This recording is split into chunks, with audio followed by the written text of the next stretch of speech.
Hello everyone, this is Teacher Juvie and I will be your guide for today's lesson. For today's lesson, we will discuss problem solving involving a simple experiment. When we are solving problems, we use Polya's four-step process, wherein the first step is to understand the problem by knowing what is asked in the problem and also knowing the given facts or the given numbers. Then step 2, we plan. So we are going to plan for the operation that we will use, and also we have to determine the mathematical sentence or the number sentence. Step 3, we can now solve the problem using the operations and the mathematical sentence. So we have to show our solution. And step 4, we can check and look back. So when we check and look back, we are going to use working backwards to check if our answer is correct. Okay, so let's have an example problem. Arthur is spinning a spinner like the figure at the right while he is playing with his friends. What is the probability that he spins a 4 on his next turn? You can answer using 4-step plan. So, we are going to solve this problem, syempre, using the 4-step plan or the 4-step process. So, ang first step natin is we have to understand the problem by knowing what is asked in the problem. So, we are looking for the probability that Arthur spins a 4 on his next turn. Then, know the given facts. So, yung ating given facts ay yung 6 equal sections in spinner. Okay, so we can now plan for the operation that we will use or plan on how we solve the problem. So, since there are 6 equal sections, one of the sections is labeled with A4. So, use the formula to find the probability in getting a 4. So, ang formula na gagamitin natin is P of E equals number of times an event occur over total number of outcomes. So, ito yung ating pinaka formula. Okay, so let's now proceed on solving the problem. Since if E is the event of getting a 4, then the formula becomes P of 4 equals 1 over 6. The probability that Arthur can spin a 4 is 1 over 6. So, ipakita natin. So, using the formula P of E or yung E stands for the event, so, ang gagawin lang natin is kukunin natin yung ratio between the number of times an event occur over the total number of outcomes. So, yung ilang 4 ba ang ating makikita sa spinner? Diba? Isa lang. So, we have 1, 4.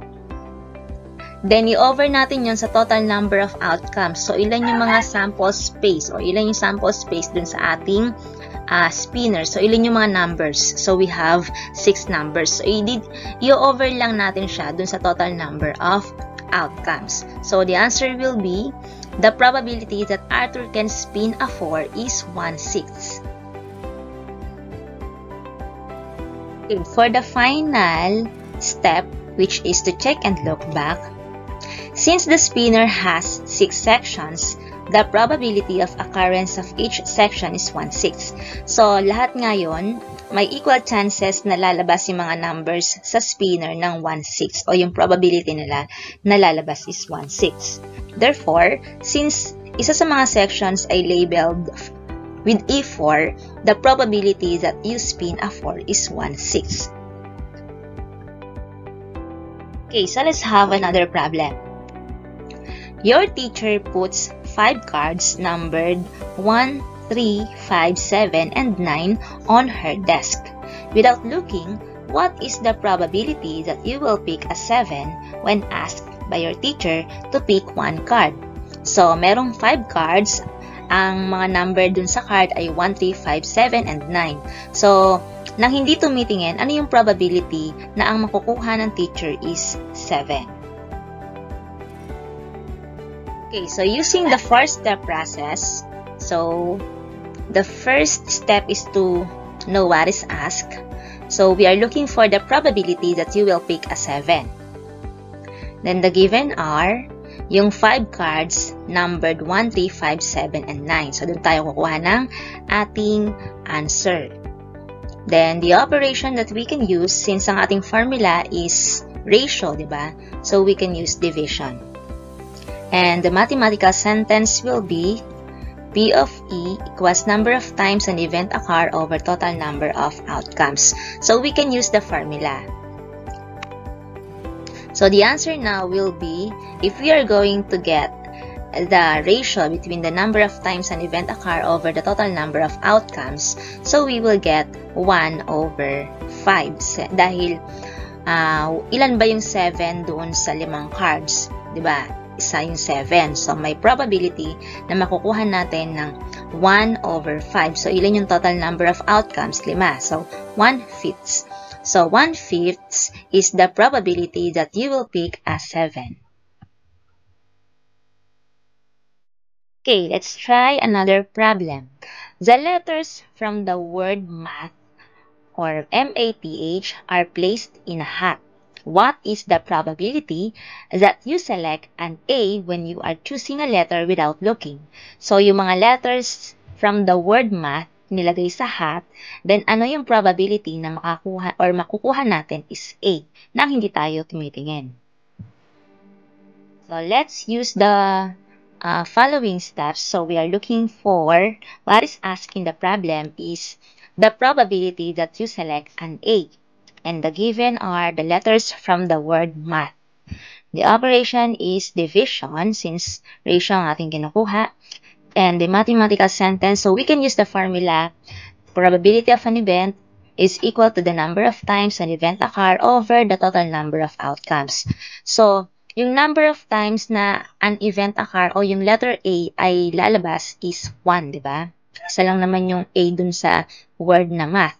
So, 1, ilan lahat yung number o yung word sa, ilan lahat yung letters sa math? Di ba? 4. So, 4. 1 over 4. So the probability that you select an A is 1/4. Okay, let's have another problem. 5 boys join a spelling contest. What is the probability that one of the boys wins? So ano yung probability na isa doon sa 5 lalaki na nag-join sa contest ang mananalo? Okay, so let's answer the following question. So what is asked in the problem? So the probability that one of the boys wins. And the given are 5 boys join a spelling contest. So the operation is division, and the mathematical sentence will be, so the probability of an event equals number of times an event occur over the total number of outcomes. So number of times an event occur is 1, diba? 1 over 5. So, ilan ba yung mga lalaking nag-join? So, 5 din. So, therefore, the probability that one of the boys wins is 1/5. Okay, let's have another problem. From a class of 20 boys and 20 girls, what is the probability that a boy chosen to be a cheerleader? So, doon sa klase ng 20 boys at 20 girls, ano yung probability na isang lalaki ang makukuha or mapipili bilang isang cheerleader? Okay, so let's answer what is asked in the problem. So, the probability that a boy chosen to be a cheerleader. And the given are class of 20 boys and 20 girls. So, the operation is division, and the mathematical sentence is again the formula, probability of an event equals number of times an event occur over the total number of outcomes. So, dun sa number of times an event occur, so ilan ba yung, since boy ang ating hinahanap, ilan ba yung boys na binanggit? So, we have 20 boys, diba? Then, ilan yung total number of outcomes? So, ilan lahat yung boys and girls? So, pagsasamahin natin yon, 20 plus 20, that is 40. Therefore, ang probability that a boy chosen to be a cheerleader is 20 over 40. Then, i-reduce natin yon sa lowest term. So, there is a probability of 1/2. So, may chance na 1/2 yung probability na lalaki yung mapipili as a cheerleader. Okay, next problem. What is the probability that an even number of dots shows up if a die is rolled? So, ano yung probability na even number yung lalabas kapag nag-roll tayo ng die? So, again, what is an even number? So, even numbers are numbers that ends with 0, 2, 4, 6, and 8. So, doon naman sa ating die, ang mga even numbers doon ay 2, 4, and 6. Since hanggang 6 lang naman yung number na makikita natin dun sa die, diba? Okay, so let's answer the following. What is asked in the problem is the probability that an even number of dots shows up if a die is rolled. And the given is yung die. Then the operation is division. Then again, we will use the formula. So, the probability of an event equals number of times an event occur over the total number of outcomes. So, doon sa ating die, ang mga even numbers ay 2, 4, and 6. Therefore, may tatlong even number. So, kung kukunin natin ang ratio ng number of times an event occur, so we have 3 out of 6. 6 lahat ng numbers dun sa die. So, 3 over 6. Or, reduce natin sa lowest term, that is 1/2. Therefore, the probability that an even number of dots shows up if a die is rolled is 3/6 or 1/2. Okay, so mag-solve pa tayo ng maraming problems. What is the probability that you get a white chip from a box with 1 black chip, 1 white chip, and 1 red chip? So, dun sa box, ano daw yung probability na makukuha natin is 1 white chip, diba? So, dun sa box, ang mga chips na nandun is yung 1 black chip, 1 white chip, and 1 red chip. Since ang hinahanap natin ay probability ng white chip, na makuha tayo ng isang white chip, therefore, kukunin lang natin yung ratio ng white chip. Ilan ba yung white chip dun sa box? We have is 1 white chip. And ilan lahat yung total number ng chips? So, meron tayong 3 chips. So, therefore, ang probability na ang makukuha natin is white chip is 1/3. Dahil 1 yung white chip at 3 yung chips na nandun sa box. Okay. Next, what is the probability that you get an 8 when you are rolling a number cube? So, pag daw tayo nag-roll ng number cube, so yung number cube, ito yung die din. Okay? Binago niya lang yung term. So, pag nag-roll daw tayo ng number cube or die, ano yung probability na makukuha natin is 8. So, since ang number cube ay hanggang 6 lang, diba? So, therefore, wala tayong makukuha ang 8.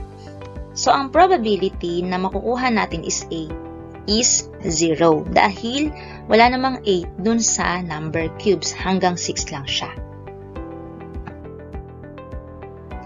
Okay, next.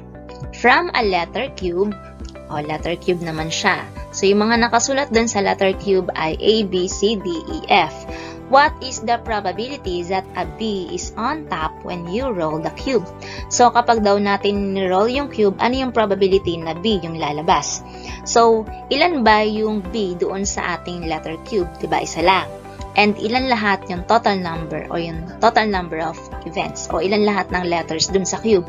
So, we have 6. Therefore, ang probability that we will get a B is 1/6. Next, Mila and 3 other applicants apply for a job. What is the probability that Mila gets hired? So, si Mila at yung 3 other applicants nag-apply ng trabaho. So, ang tinatanong ngayon is yung probability na matatanggap si Mila. So, since 4 yung nag-apply dun sa trabaho at isa lang si Mila, therefore, ang chance niya na ma-hire sa trabaho is 1/4. Dahil 1 si Mila at 4 silang lahat na nag-apply ng trabaho. Therefore, the probability that Mila will get hired is 1/4. Okay, next. What is the probability that odd number of dots that shows up in a die is rolled? So, ano yung probability na odd numbers yung lalabas? So again, ang odd numbers, ito naman yung mga numbers na nag-e-end sa 1, 3, 5, 7 hanggang 9. Dahil dun sa ating number cube, ang mga odd numbers dun ay 1, 3, at 5. Diba? Kasi hanggang 6 lang naman yan eh. 1, 3, at 5. So, ilan yung odd numbers? So, 3. So, ang probability na makukuha natin is odd number ay 3 out of 6 or 3, 6. Or, pag in-express natin to sa lowest term, so, ang probability that an odd number will occur is 1/2. Okay, next, what is the probability that you will draw 2 king cards from a complete deck of 52 cards? So, ano yung probability na makukuha natin is 2 king cards doon sa complete set or complete deck ng 52 cards. So, ilan ba yung kings doon sa 52 cards? Ilan lahat? So, we have 4 kings. So, out of 52, meron tayong 4 kings, diba? So, ang probability na king yung ating makukuha is 4/52 or 1/13. Another problem, if you toss a die once, what is the probability that a 2 will come out? So, tinos mo lang yung die ng isang beses. So, ano yung probability na 2 ang lalabas? So, syempre, die yan. So, may 6 na numbers yan. So, ilan ba yung 2 doon sa die? So, isa lang. Therefore, ang probability that 2 will come out is 1/6.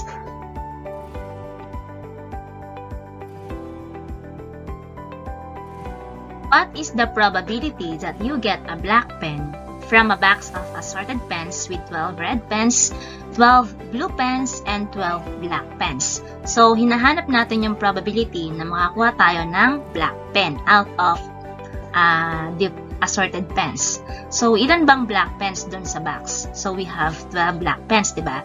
Then, ilan lahat yung total ng pens dun sa box? So, meron niyang 36 pens. So, therefore, ang probability that a black pen from a box will be picked is 12/36 or 1/3. Okay, next, 9 balls marked 1 to 5 are placed in a box. If you pick a ball at random, what is the probability that a 4 is taken out? So, yung 9 na bola, minarkahan yun ng 1 hanggang 5. So, therefore, 1 to 5, plus mauulit ulit, 1 to 4 na lang, diba? Kasi 9 lang naman eh. So, ano yung probability na makukuha natin is 4. So, dahil 1 to 5 minarkahan at doon sa 9 yung ball na yon at doon sa 9 na bola, 2 beses na mark yung 4. Therefore, ang probability na makukuha natin is 4 is 2/9. Bakit 2/9? Again, 2 na yung 4 na 2 bola yung may mark ng 4 out of 9 balls. So, 2 9s. Next, what is the probability that you can pick letter O from the cutouts of letters opposite? So, pansinin nyo, ilan lahat yung letter O doon sa word na opposite? So, 2. So, ilan lahat ng letters? So, 2, 4, 6, 8. So, 2 letter O out of 8 na letters. Therefore, ang probability that you will pick an O is 2 8s or 1/4.